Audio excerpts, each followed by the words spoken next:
আমরা বাংলাদেশের মানুষ এবং সাধারণ শিক্ষার্থীরা মহানবী সাল্লাল্লাহু আলাইহি ওয়াসাল্লামের এই অপমানকে কখনো সহ্য করব না।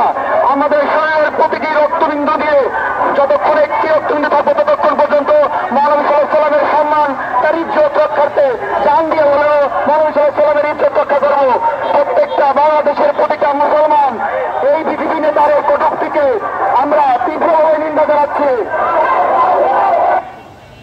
তারা মহানবী হযরত মুহাম্মদ সাল্লাল্লাহু আলাইহি ওয়াসাল্লামকে কটূক্তি করা হয়েছে। আমরা বাংলাদেশের মানুষ এবং সাধারণ শিক্ষার্থীরা মহানবী সাল্লাল্লাহু আলাইহি ওয়াসাল্লামের এই অপমানকে কখনো সহ্য করব না।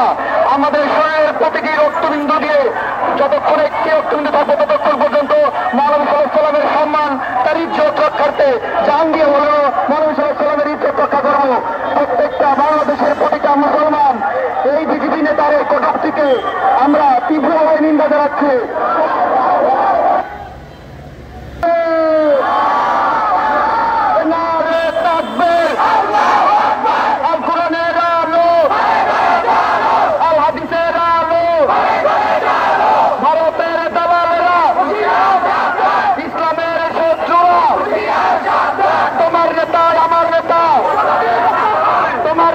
আমার নেতা বিশ্বনবীর অপমান, বিশ্বনবীর অপমান।